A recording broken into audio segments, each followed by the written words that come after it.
Magandang hapon mga kabalita sa Luzon, Visayas at Mindanao. Live mula sa pambulwagang pambalitaan ng Rook National High School. Ito na ang katuparan, inaabangan tuwing umaga at hapon. Inyong tagapaghatid ng mga sariwang balita, Jerry Lindsay Tampos, Kusinjoy Tangob, Lawrence Arnaldo, at dito lang yan sa 97.1 The Radio Just For You. Sa mga parts, anong ganap niya? Naku Pards, ang daming ganap ngayon. At isa na rito ang tungkol sa DepEd Order No. 49. Tama ka dyan, Pards. Ang dami ko ring naririnig na isyu tungkol dyan. At marami nga kayong narinig ukol dyan. Bakit hindi na lang yan ang pag-usapan natin? Oo nga naman Pards. So Miss Christine, anong masasabi mo sa bagong batas ngayon ng DepEd?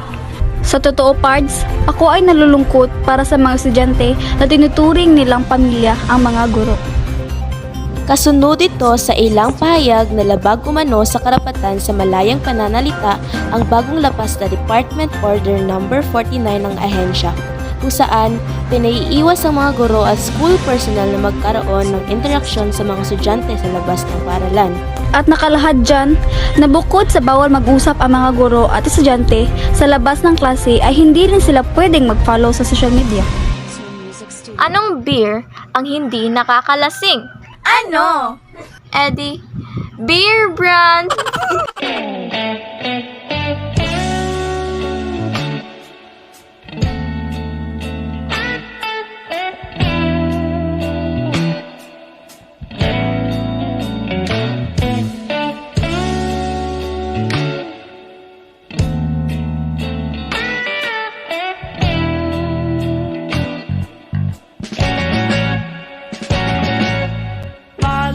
Basang-basa ang dito ba'y damang-dama sa'king kalam ng punong.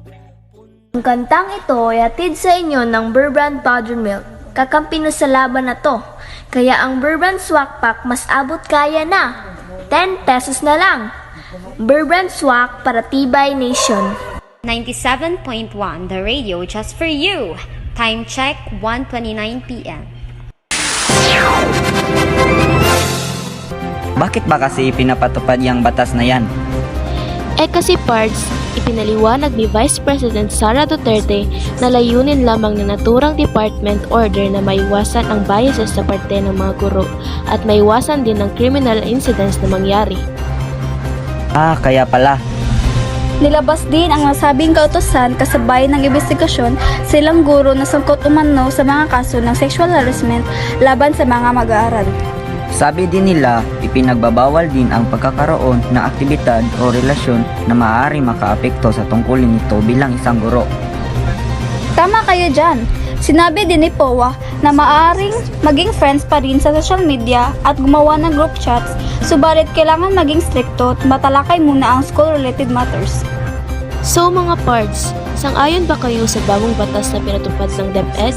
Oo, para maiwasan rin ang pagbabayas at ang sexual harassment sa mga estudyante.